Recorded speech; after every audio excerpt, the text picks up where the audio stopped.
Welcome to F1 on the Rocks. Sit back and pour up your favorite drink. Hey, we're not the ones behind the wheel. Yo, what up, everybody? Welcome back to F1 on the Rocks. Will Smith here with my co-host, the man, the one and only, the claim to fame behind the wheel, which is actually not a real wheel. It's just a wheel that you use when you want to race for fake racing, but really for real racing. Brian Dower is in the room, ladies and gentlemen. Good to see you, sir. What's up, Will? We are here for your one and only F1 on the Rocks Brazil GP review. Mercedes is alive. We're going to take a look back at the race. And as always, you know, Interlagos did not disappoint, not one bit. A candidate for race of the year, in fact, or even weekend of the year, given what we got to see in qualifying and even the sprint race sessions that we witnessed. But we're going to talk about it all, including rejuvenation of Hamilton versus Verstappen, some intra-team drama for quite a few teams, actually, and the Brit, George Russell's maiden win. Let's do it. What a weekend. I know, man. It was crazy. It was a crazy weekend to finish out what was a crazy week. We spent the whole week, the entire Smith family household, sick with the flu, down and out. I can't tell you how many times I watched Monsters, Inc., but I can assure you that it's somewhere between 12 and 20. And yeah, Rio has a new favorite movie. Let's just put it that way. Nice. Have you guys seen Monsters University?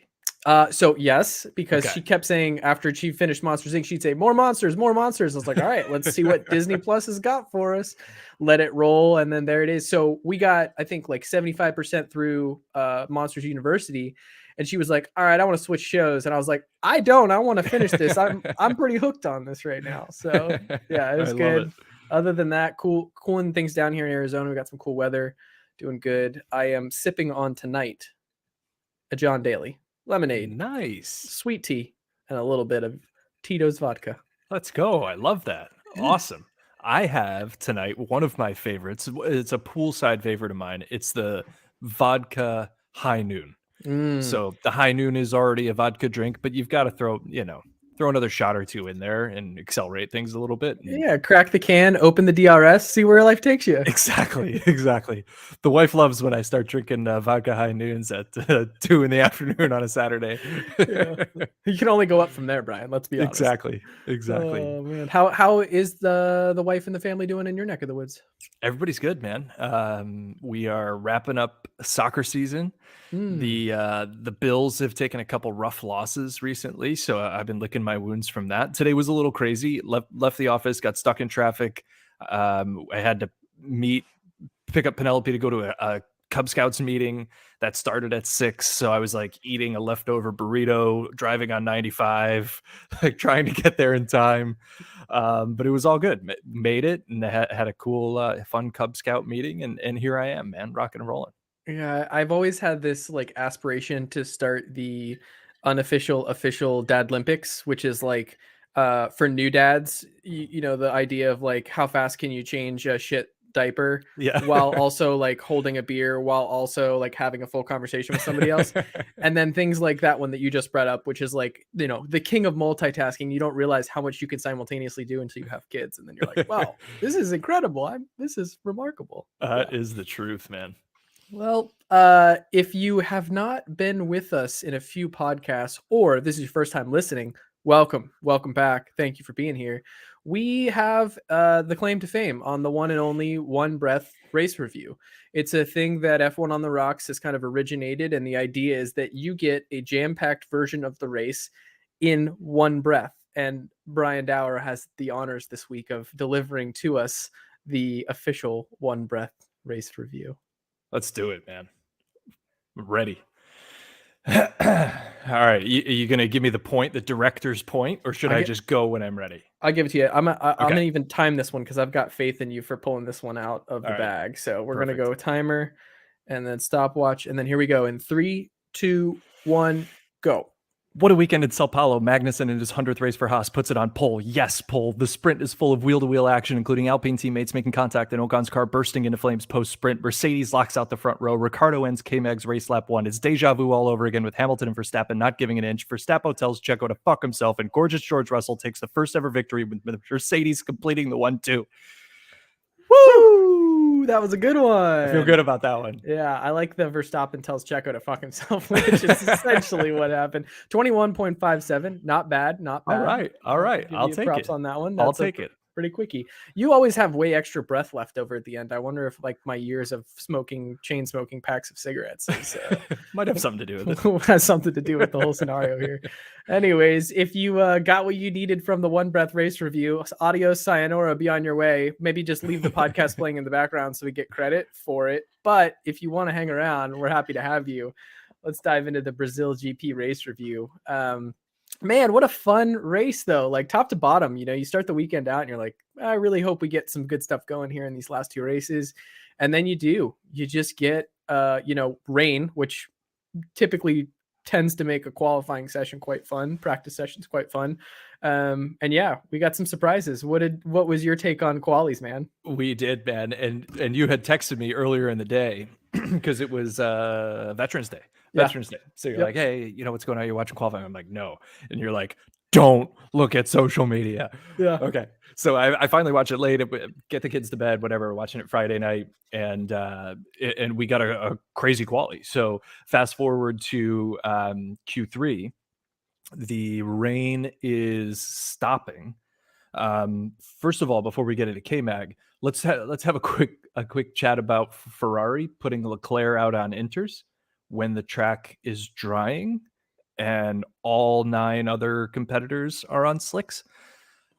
Total just fuck up, like inexcusable fuck up. And then he's going around on the outlap and like asking like, what the fuck's going on?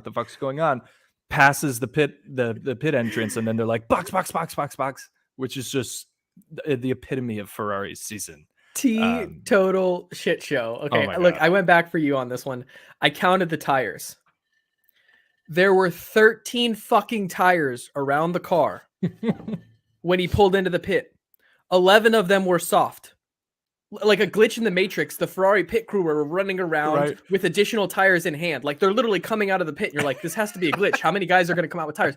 All the same time while Sainz is sitting behind him going like, hello, what are we doing here? Right. And then the other half of the Ferrari pit crew is standing around like monkeys trying to install light bulbs in a light bulb socket. It was absolutely... It was the motto. It was the theme of this year for Ferrari, which is like, hey, how much can you fuck up a practice pit stop? Right. And they're like handing tires over the car to one another. It was insane. So anyway, it's a drying track at this point. K-Mag is first out in the Q3 runs and puts in a lap. And it starts to sprinkle and it gets rainy, and long story short, he put in his lap that held up on slicks. And you've got to give K-Mag credit. Like, it wasn't just a total fluke. Like, sure, he was first in line and finished his lap first, but the other people finished their laps 20 seconds later, 10 seconds after him, and he was first out of the 8 other people who got their laps in.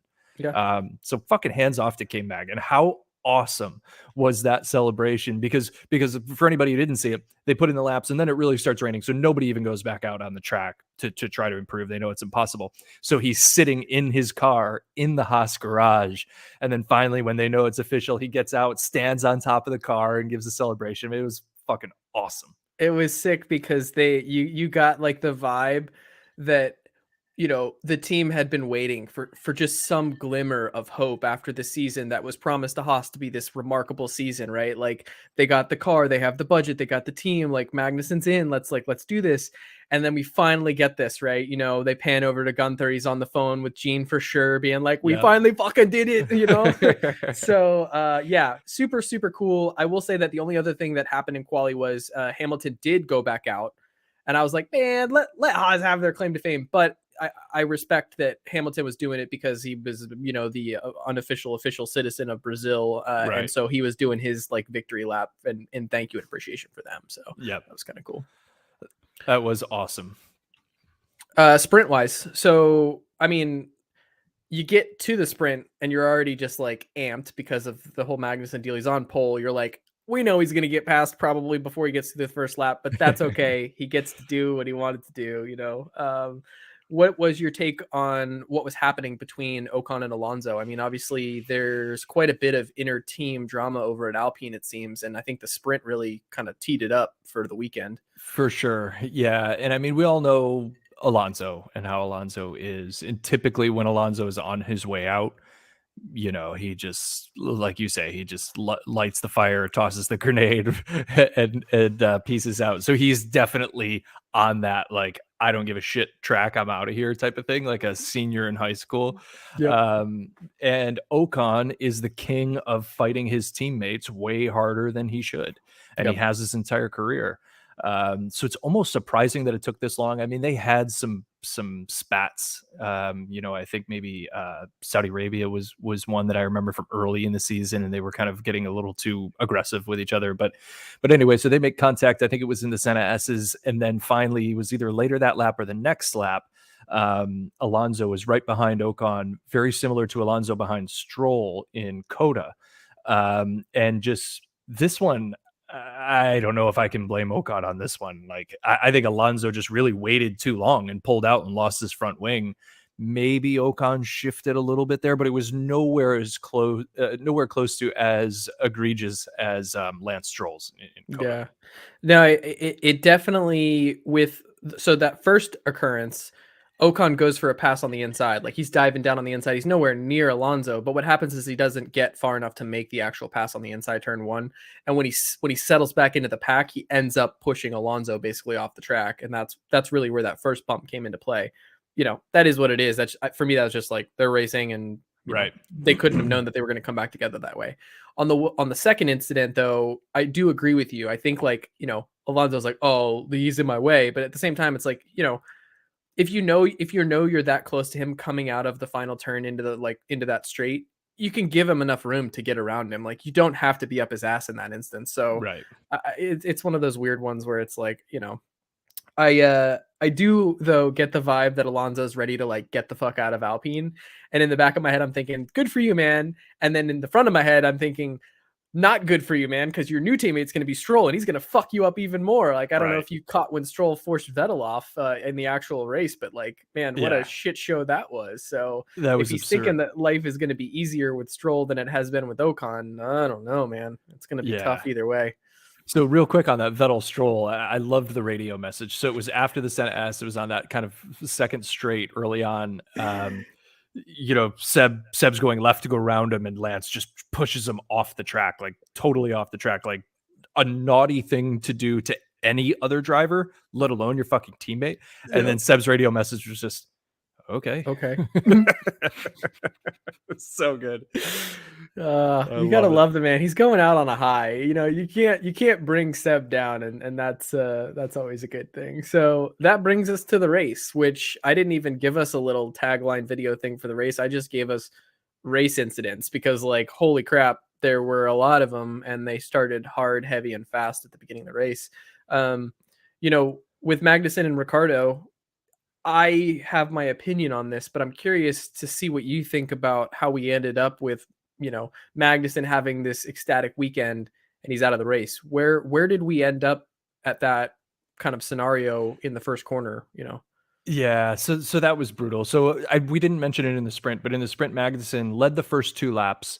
So he did lead 2 laps, and then dropped back, but he was being very, cautious. He's not battling. He's not fighting. He knows his fight is, for 9th and 10th or whatever. So he ended up finishing 8th, picked up a point, which is huge for Haas. We'll talk about that a little bit later. But so then he starts the GP in 8th, and they were kind of in the middle sector, the kind of twisty bits in the middle sector. And one of the right-handers, I can't remember the name of the corner, but essentially Ricciardo sort of looked like he was maybe going to go in for a move and then thought better of it, but then still didn't brake hard enough. And he just tapped the back of Magnussen. That spun Magnussen. And then the interesting thing was, and the karma thing was there, Magnussen, which I don't blame him. So in racing, and especially like sim racing, people lose their fucking minds. Like, if you spin like that, hammer the brakes, be predictable, right? That's what the other drivers want you to do in that scenario, is be predictable and hammer the brakes. And we know you're going to hammer the brakes, and then we can go around you either side. But Magnussen turns, he's now done a 180, and he sees the 12 cars who were behind him now coming toward him, and he knows he's, you know, backing up off of the circuit, so he keeps doing that and then fucking collects Ricardo on the way past, which was fitting. Like, Daniel, what are you doing, man? Like, that was sloppy as hell. Yep. So sure, maybe he could be pissed at Magnussen for not just slamming the brakes and letting everybody go around him, but to, you know, from Magnussen's side, he wants to get off the circuit when he's got 12 cars coming at him. No, and you would have probably like felt like that was the right thing to do sitting in that cockpit too. No one wants Right. to get T-boned at whatever speed they were doing there. You know, key factors in that is that Ricardo was on softs and Magnussen was on mediums. So at that moment in that part of the first lap, you know, Ricky's probably feeling a bit of pace. He feels like he could just get by Magnussen. And so I think he made a little bit of an impatient move. He came flying into that inside portion of that corner, I think faster than he was willing to and ready to handle Magnussen's slightly slower pace.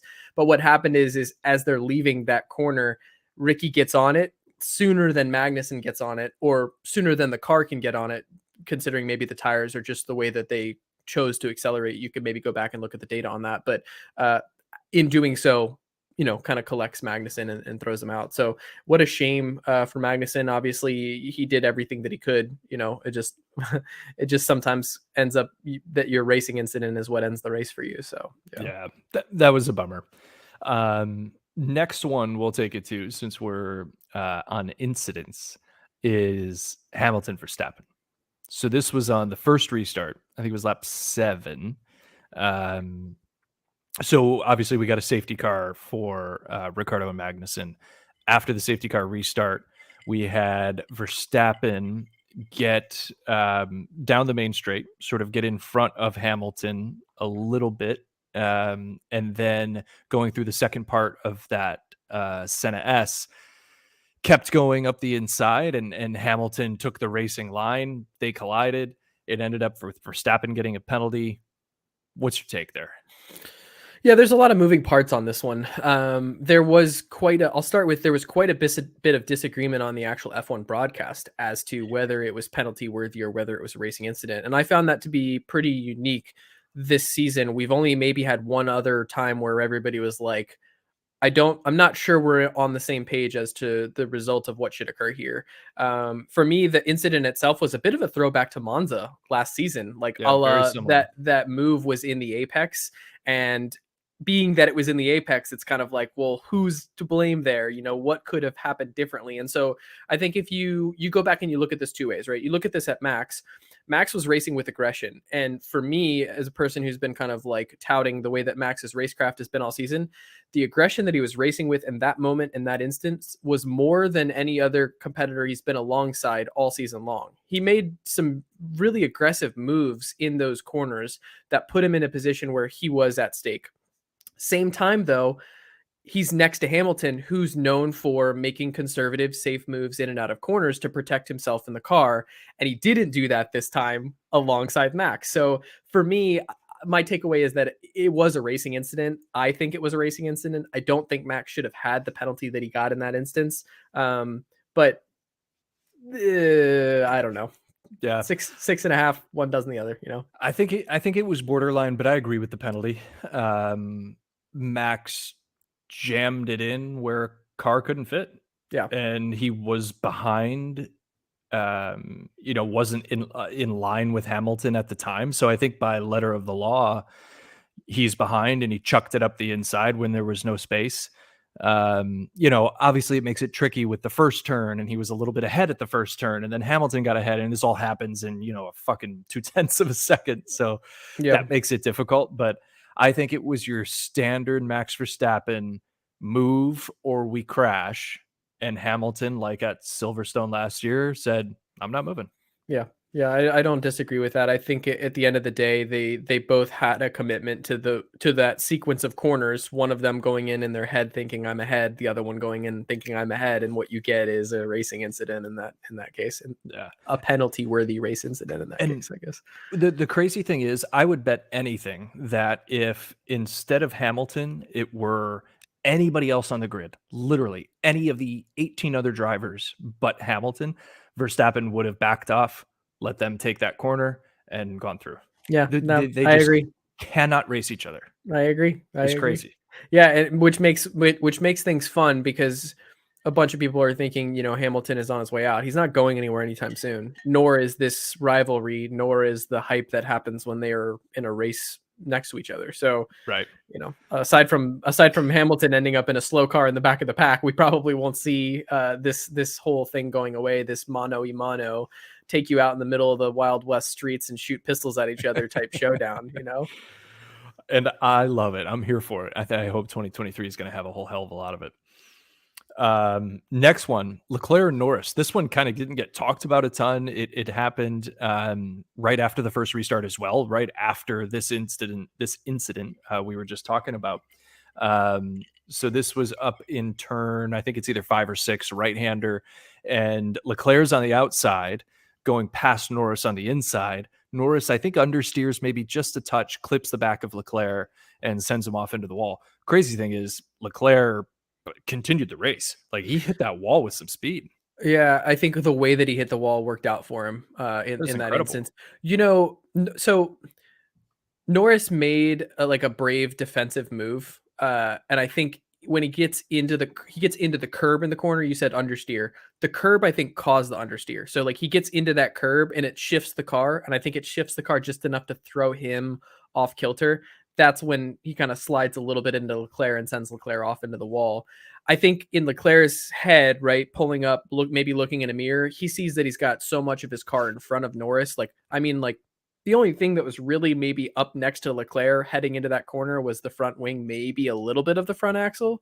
But Leclerc had the right to that corner. Norris was making a move that was a little bit overcommittal, but it just didn't pan out the way that it needed to because he hit that curb. So yeah. It sucks, but he definitely, so he swung Leclerc out of it, and Leclerc had to go back and do some damage control for sure. Yeah.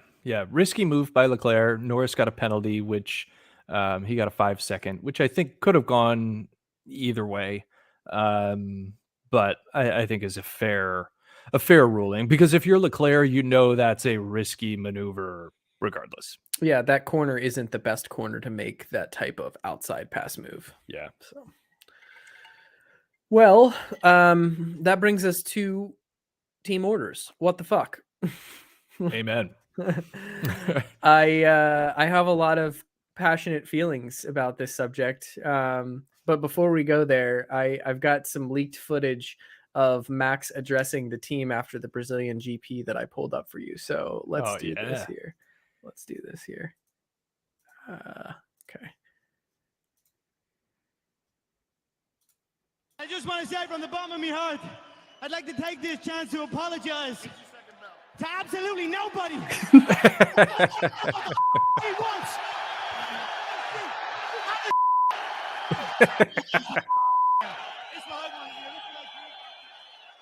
Love it. The reality. Oh, that looks good. So for our audio viewers, that is the Conor McGregor after he wins his second title fight, and I think ultimately it's one of those things where you're thinking to yourself, there's no way that Max has anything to say otherwise about the whole scenario. But you definitely get the same I'm an asshole vibe from Max after that whole scenario goes down. For sure. Tell me what you were thinking after the whole team order scenario and really what happened on the Red Bull side of things. We'll start there. Yeah. So obviously we've got Perez fighting with Leclerc for P2 in the championship, which, to be fair, doesn't really mean anything. Right? There's no money given out. There's no whatever. But Red Bull, I'm sure, would like their drivers to finish 1 and 2 in the championship and take the constructors and the whole 9 yards. So anyway, long story short, Perez and Red Bull team comes on, says to Max, hey, if you can't get past Alonso, corner 12, let Checo pass at turn 12. And then they tell Checo, hey, Max is going to let you pass. Max doesn't let him pass. The race ends. Horner gets on the radio to Max after he crosses the line and says, what happened? And I don't know what it was verbatim, but Max essentially said, I'm not doing it. I gave you guys my reasons. Don't ask me again.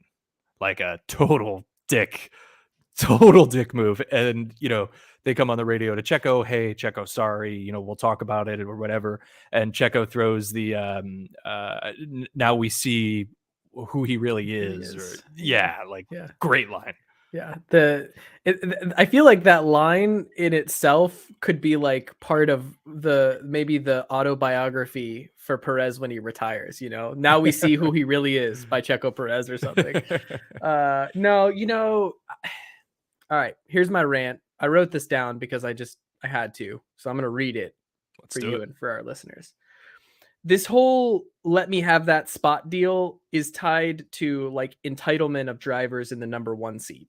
It's all predicated by the culture that exists where one driver is there to support another driver. My biggest deal with all of this is that at the end of the day, it actually is a race. The whole point is to beat everybody that you can to the finish line. So when you bring the constructor's title into the equation, everything becomes diluted and you get this do what you can for the team.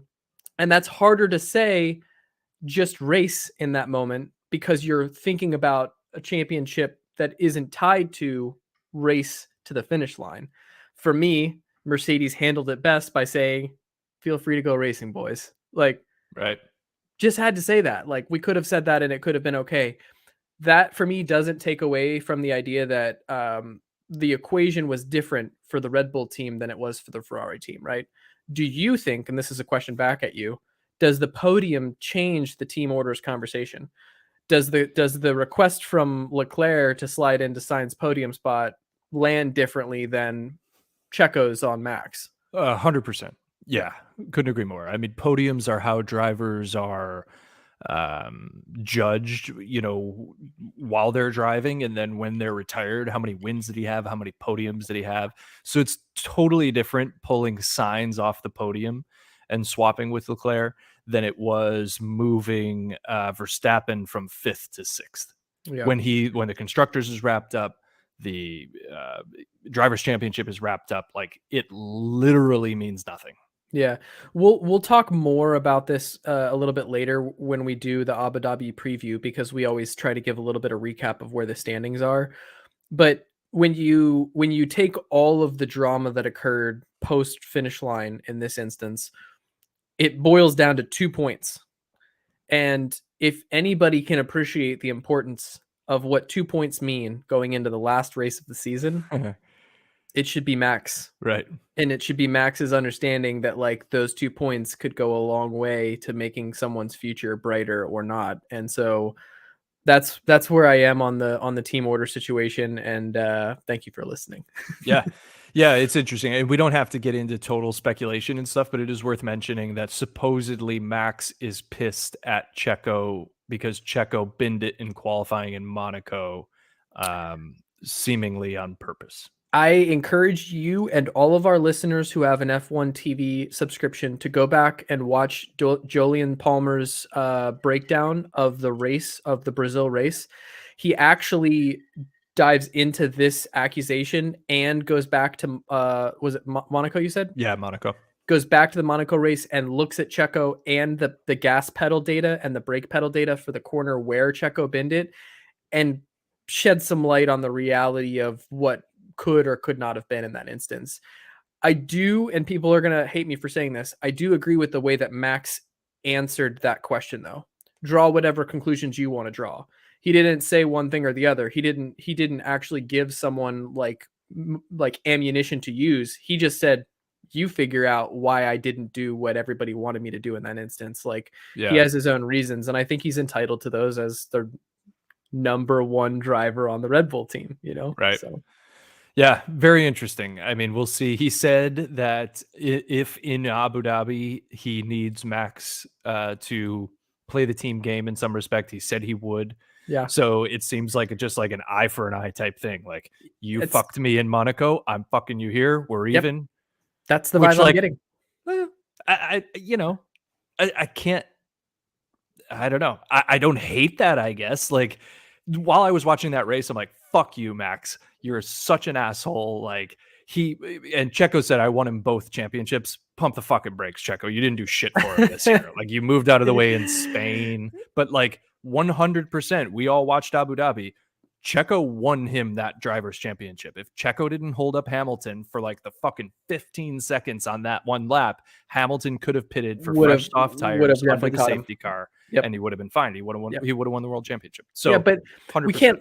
we can't live in the past though. That's the thing about all of this, right? Like if we take away what the reality is that occurred in Monaco that started this whole thing, and we take away what happened last weekend, what we're left with is a race that still has to occur and a second place in the drivers' championship that still has to occur. Like, we should always be thinking forward and never be thinking backward. And I think as a result of that, that was Max's critical failure in all of this, was not thinking forward, thinking backwards. Right. And as a number one driver on a team, you should always be thinking forward, no matter if you've already secured the constructors, no matter if you've already secured your drivers' championship.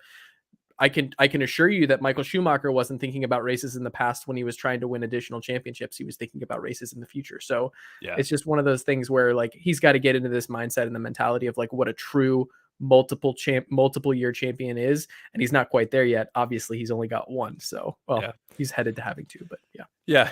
And last thing on this, and then we'll move on, is the interesting thing to remember is this is Seb Vettel. God, I don't remember the year. 2009, early Red Bull. Yeah, multi 21. Yep. He didn't get out of the way. He didn't give. I think it was Mark Webber. Didn't give Webber the place back. Same exact thing, and basically said afterwards, like, I don't give a fuck. Like, I'm here to win races. And now Seb is the most liked driver on the grid, and how things change over time. But and that's the other thing to remember is, like, Max is what, 23 years old, 24 years old. You bring up something that I saw somewhere else, and I think that this is actually the best way to seal this up. Every one of the great racers that has existed that's in the record books, including Hamilton, were assholes at some point. Oh, for sure. In multiple seasons for very specific reasons, and they were hated for what they did and what they said. And sometimes that's part of having the target on your back being at the top. I'm not saying that excuses things, but what I am saying is what Max is doing and what he has been doing is no different than any of the great champions that preceded him. So 1,000,000%. And it's not only racing, it's not only sports, it's in the fucking real world, it's in the business world, it's in politics, it's in, Michael Jordan, Tiger Woods, fucking huge assholes. Yeah. They will tell you the sky is green, and they'll tell you, and they'll die on that hill. It's just the mentality of those types of people, but it's how they work. It's a dog-eat-dog world out there, Brian Dower. It sure is. So anyway, George fucking Russell, before we move on, George Russell won the race. Easy peasy. A Brit on the podium. Yeah. Here is the exact quote from our last episode. There are only 2 races left for a British flag to appear on the top step of a podium this year. Damn, bro, we should have bet that. Why did we not bet that? Fuck, I know it. George Russell has you to thank. Yeah, he does. I totally gave him positive juju vibe on that. Speaking of betting, real quick sidetrack down the wrong rabbit hole. I bet $2 on the Cardinals Rams correct score, 27-17. I won $262 last week. Holy shit. Yeah. That's awesome. That's a crazy bet. I probably won't hit one like that again for the rest of the year. My account will drain down $262 and I'll give it back to the house. But hey, I got the claim to fame. $200 on it. Oh man, don't even go there. Don't even go there right now. Yeah, no. Are you? So you're typically not the biggest George Russell fan, but are you proud and happy for him to pull this off in his first year with Mercedes? I am. Yeah, I agree. I'm not the biggest George fan, but he drove a beautiful sprint race. He led. I don't know if he led every lap of the GP, but effectively did. I'm sure there were 1 or 2 where he pitted or whatever that he didn't lead. But I mean, it was a really impressive drive. I mean, he had Lewis Hamilton coming at him, and he never really got within a second. So I am happy for George.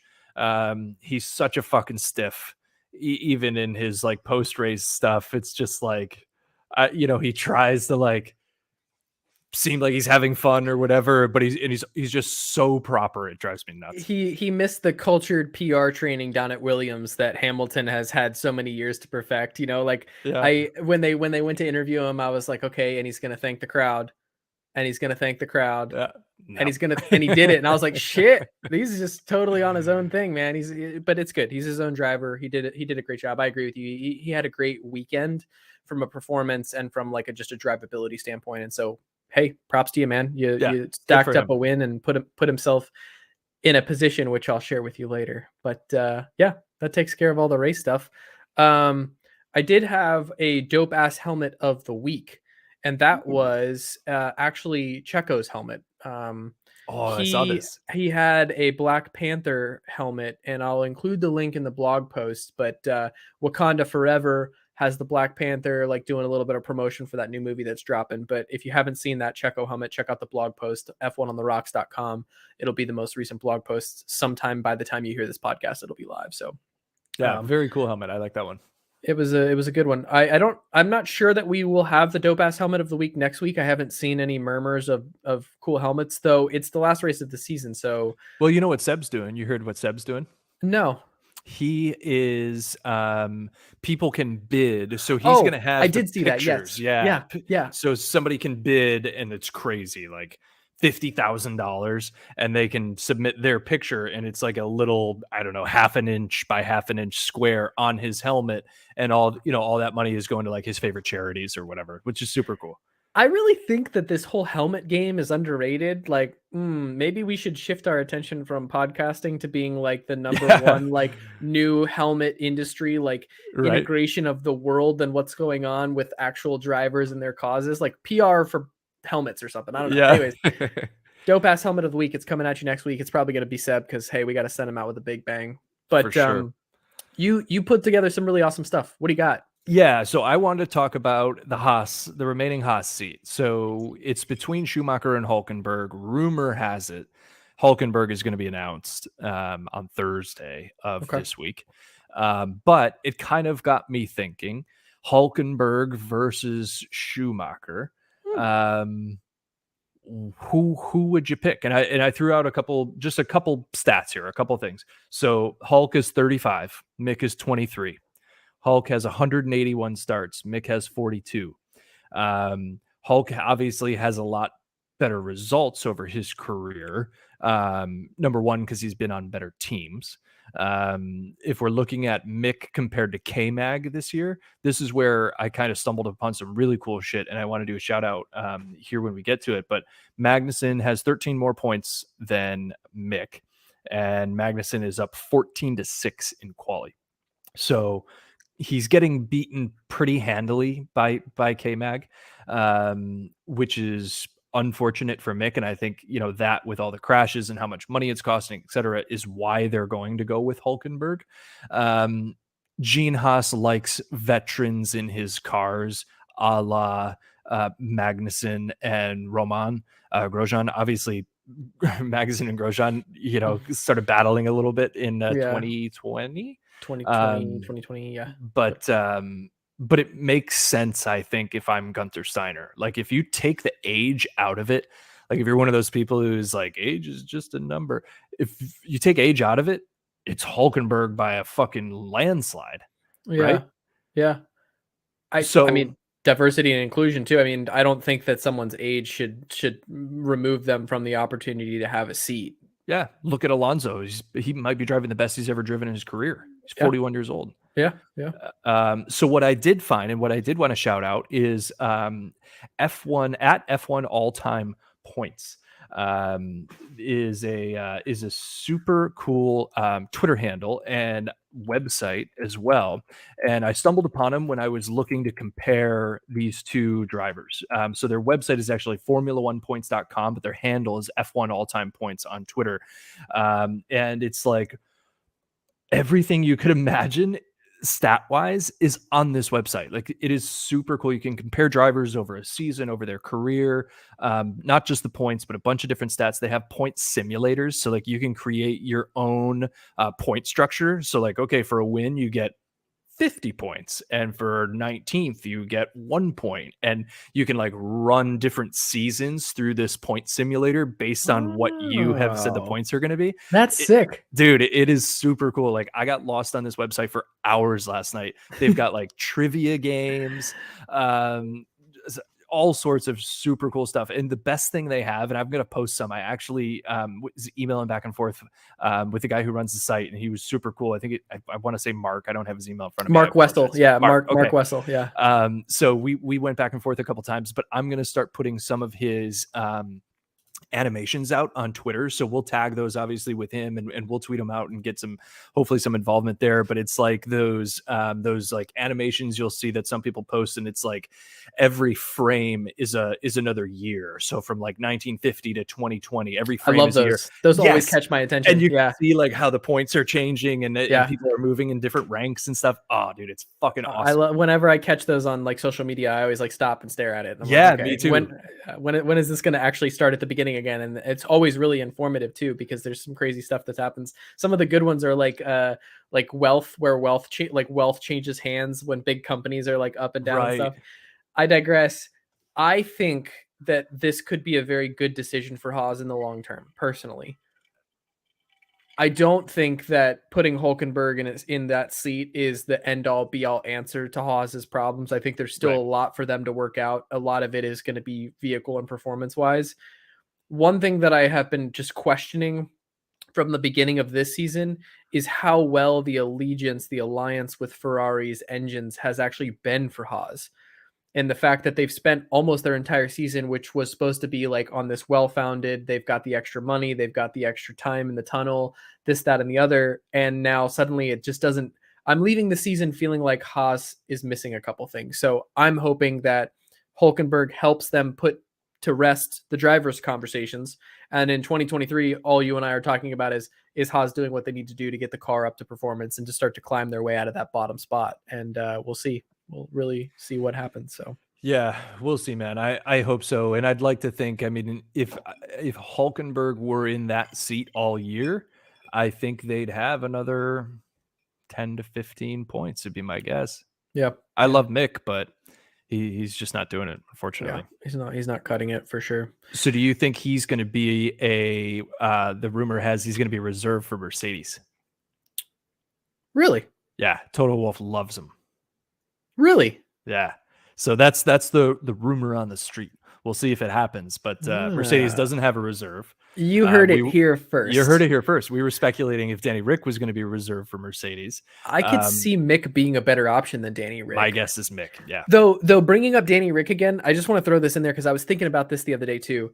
The fact that Magnussen took a year off and came back and has performed the way that he has, even at Haas, gives hope that if for some reason Ricciardo was to take a year off and find a good seat somewhere else again, that a reality in a future could exist in which Ricciardo does better than he currently is doing, which obviously you can only go up or retire from here. So good luck, Ricciardo. Right.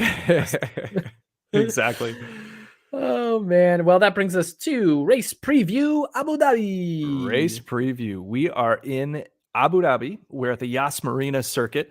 It is one of my least favorite circuits, but the folks in the UAE pay a lot of money to have it as the finale. They cut the checks. Yeah, they get it. Their first GP was in 2009. The track has gotten a little bit better. They made some changes last year to it, so they took out a couple chicanes. It's a tilkodrome.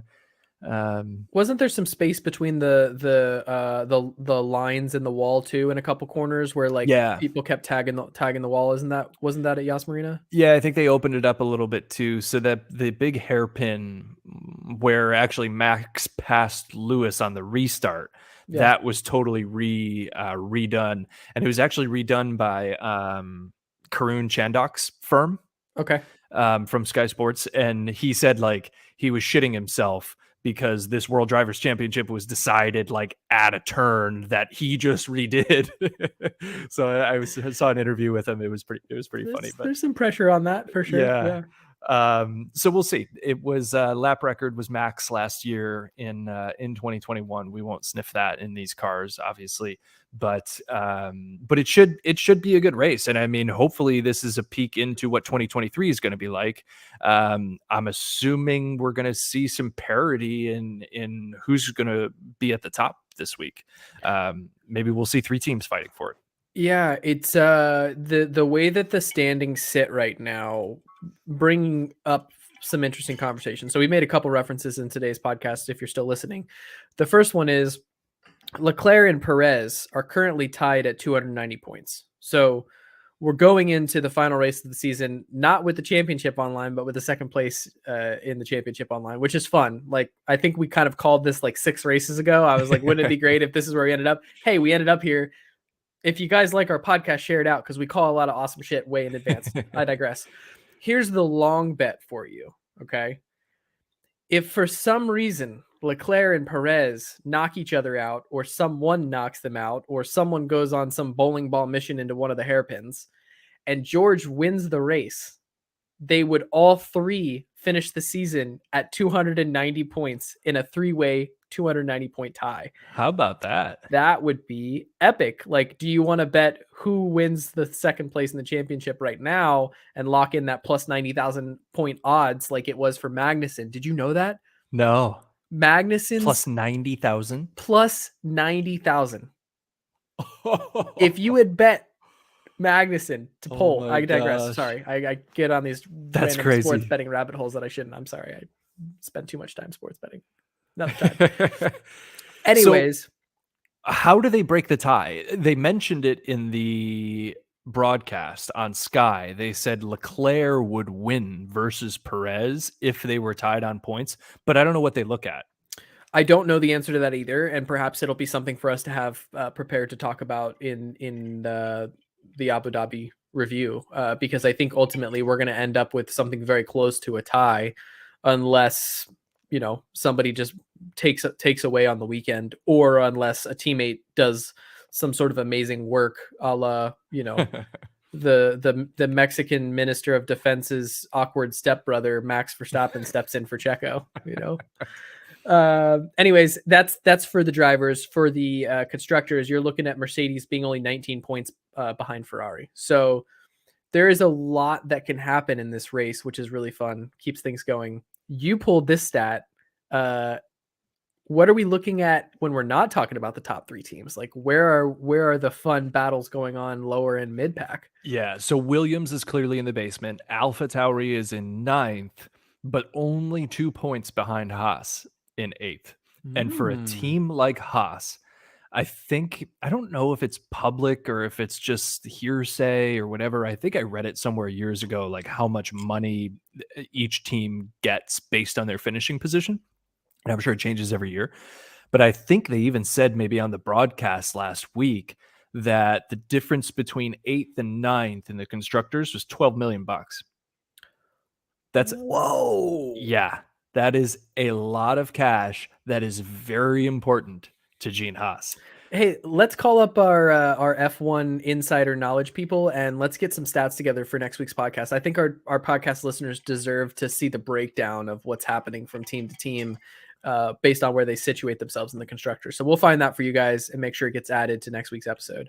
1,000,000%, because I will hunt down the article I read, and it was on a Autosport, Motorsport, like a legitimate publication, and it was going into like all of the other crazy payments to teams. Like, don't quote me here, but like Ferrari gets like $40 million from Formula One or the FIA. I don't remember which one, just for showing up, just because they're Ferrari. And they've been in it for 70 years. They just get stroked a check for fucking $40 million.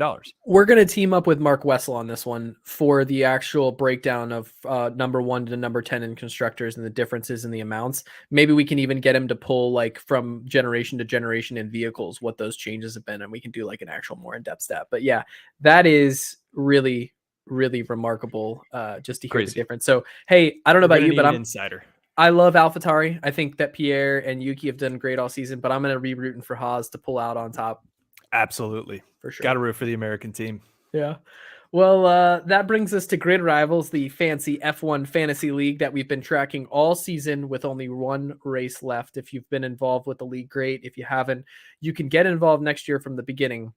But here's where we are, updates on standings. Drace is in the lead with 10,500 points. Mac 44 is in second place with 10,176 points. Goat Smasher's in third. He made a jump from 5th. He jumped up to third, 9,428. Pedal to the Vettels in 4th, 9,314. And Wilfred Smithfield, yes, that's me, Wilfred Smithfield, is in 5th place with 9,272 points. Now, here's the deal. In the race for third place, I got fucked. This weekend. Yeah. So when Ricky took out K-Mag, who was my talent driver, he took out basically my opportunity to score a large amount of points, which dropped me down into 5th. Now here's the deal. Goat Smasher had both Mercedes drivers and locked down a 999 point race last weekend. So because he had top 2 on the podium, he stacked points. This is where it gets even crazier. In the race for first place, Mac 44 pulled the smart move. He brought Alonso in as his talent driver. Alonso scored 374 points for him. So that basically was like 1/3 of all of his points. He had 2 DNFs on his team, and he still pulled off a 938 point week, which is remarkable. If you go back and look at it, he pulled off some amazing stuff. So we'll see what happens. I think at the end of Abu Dhabi, we'll know what the 1, 2, 3 standings are. We'll be able to crown the first ever F1 on the Rocks Grid Rivals champion, and that will come with some sort of gift from me. Yeah. I was just about to say we definitely got to send something out. I've got one stashed over here that I can send out to that person. So nice. Yeah. Something you found from Goodwill or something. No. I've got really here. Hang on, watch this. You're gonna like this. Let's see it. I'm curious. This could be anything, folks. If you're not watching on video, you're gonna be sorely disappointed. We've got. Oh, you got those coasters. Yeah. Hell yeah. Yeah. So right on. And then here's the good one, right? We'll do this one in homage to the man who landed the pole. Magnussen Lager. Yeah. Love it. That's awesome. For those not watching, Will's got these coasters with F1 driver like names. Oh, that Seb one is great, and they're made to look like beer brands, but it puts in the F1 driver's name. Those are super cool. That will be a good prize.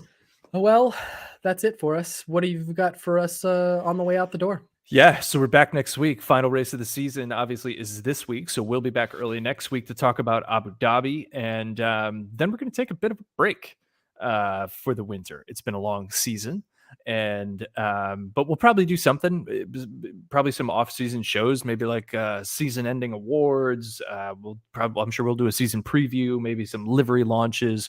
Who knows? We're kind of flying by the seat of our pants a little bit here in our first off-season, but we're going to take a little bit of a break. But then we'll pump out some content too. I'm sure we'll be itching to chat about F1 after a week or two anyway. So yeah, it's one of those things where if you've got something you want to hear from us, fire it over. Pop on the website, send us a message if you're like, hey, this would be cool to hear in the middle of off season. Let us know. Obviously, when the races stop, people aren't really as engaged as we would want them to be. But if there is something that you want to hear or be updated on, we're happy to go and pull that info for you. So for sure, absolutely, and thank you for listening. Thank you for telling your friends to listen. Give us a follow on Twitter, like our stuff, throw some retweets, and that's all we got. Adios, sayonara, see you in Abu Dhabi. See ya. Thanks for listening to F1 on the Rocks. If you enjoyed today's show, subscribe now and watch for updates at f1ontherocks.com and on social at F1 on the Rocks.